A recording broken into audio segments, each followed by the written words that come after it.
Welcome, new and old friends. My name is 242, and 42 got me some new scary stories for you tonight. Our first story is about why you should be careful what taxi you get into. The second is about a monster that has stolen your grandmother's voice in the dark woods. So make sure you're safe before you sit back.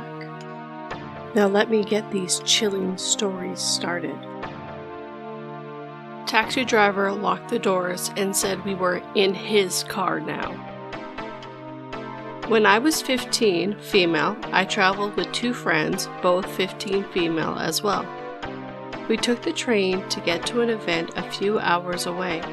We were all interested in working in healthcare and went to a "What it's like to work in this field" event in another city.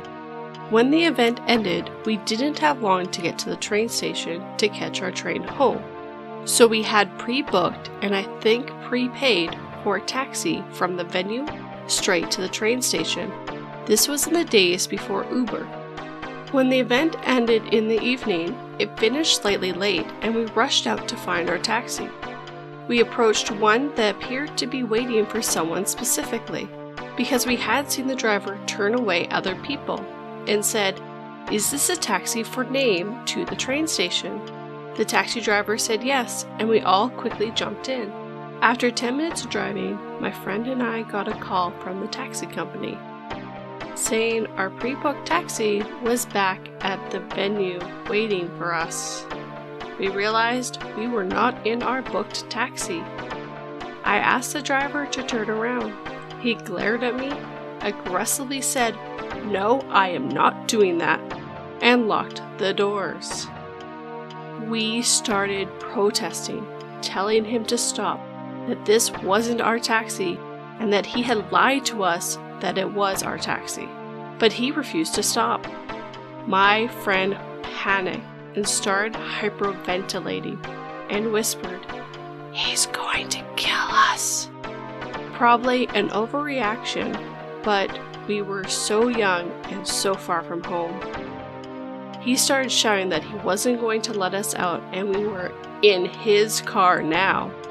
Eventually, I threatened to call the police, at which point he braked sharply and told us to get out.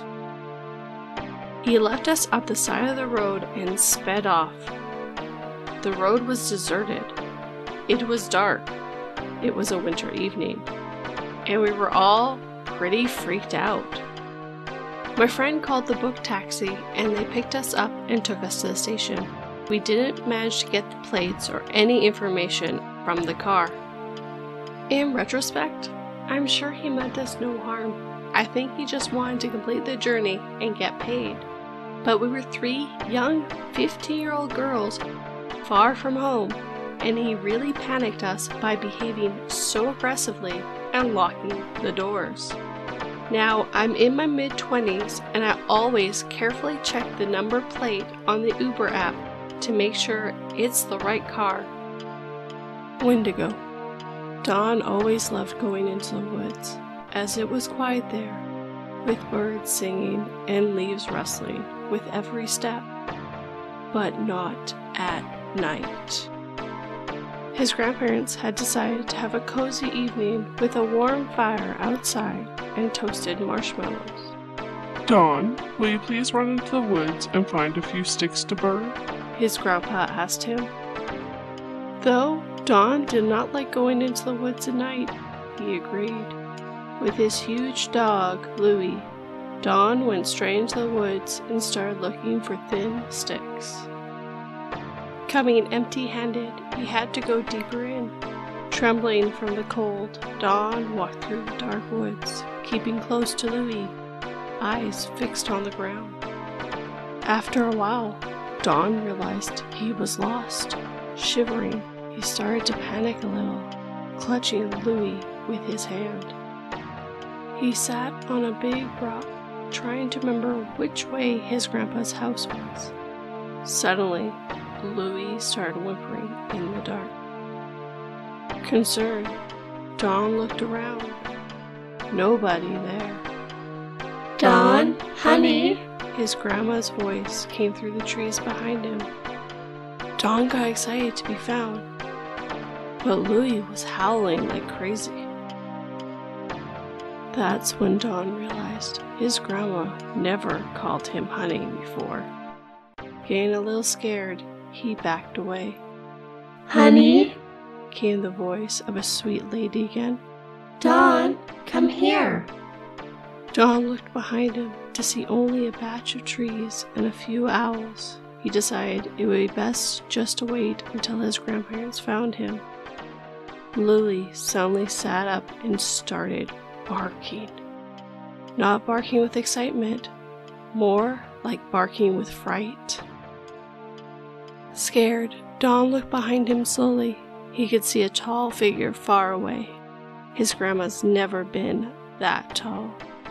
Concerned again, Don stood behind Louis, who was barking and wailing. "Honey? Don?" came the voice from the tall figure. It hadn't noticed Don yet. "Grandma?" Don called, and the minute he did, the tall figure turned to him. It wasn't his grandmother at all. This creature had a deer skull head with a crooked, skinny body like a starved animal. Its eyes were completely black and huge. A Wendigo. Sharp, crooked teeth glowing in the dark, mouth drooling. The figure started towards Don. Don looked the Wendigo up and down. Its ribs were showing. It had blood stains all over its mouth.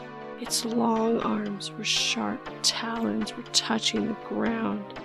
Its legs were half like satyrs, with its sharp ears and horns glowing in the moonlight. The creature gave out a blood-curdling scream and started running insanely fast towards Don. A shiver ran down Don's spine, and his instincts kicked in. Louis wailing behind him, Don ran as fast as he could.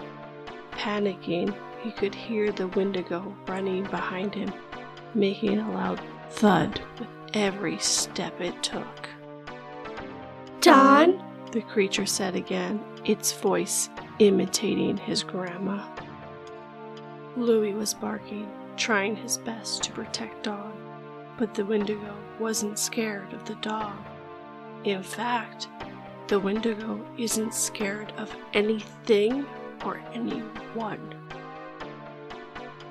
Screaming loudly, Don swirled left and right, but no matter where he turned, the Wendigo was a few feet behind him, screaming as well.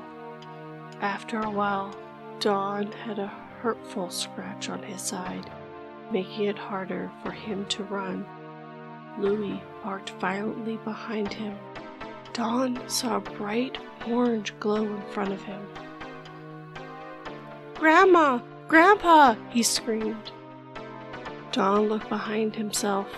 Louis was 50 feet away, barking at the Wendigo, while it ran towards the dog. Louis took one last look at Don before being ripped to shreds by the monster. Taking the dead dog with it, the Wendigo ran back into those woods. Well, I must say, I love me some chilling Wendigo stories. Them and skinwalkers always give me a chill. Leave me a comment and tell me your favorite monster. Leave me a like if you enjoyed these stories, and subscribe if you want to hear more. Make sure that bell is turned to all notifications. If you like some extras, then check out my Patreon. The link is below. Though you can come back Thursday for some day stories from 2. What's that too? Oh, we have legal advice this time? Well, you better come back Thursday to hear them then. Good night, my friends, and don't let that Wendigo call you from your bed tonight.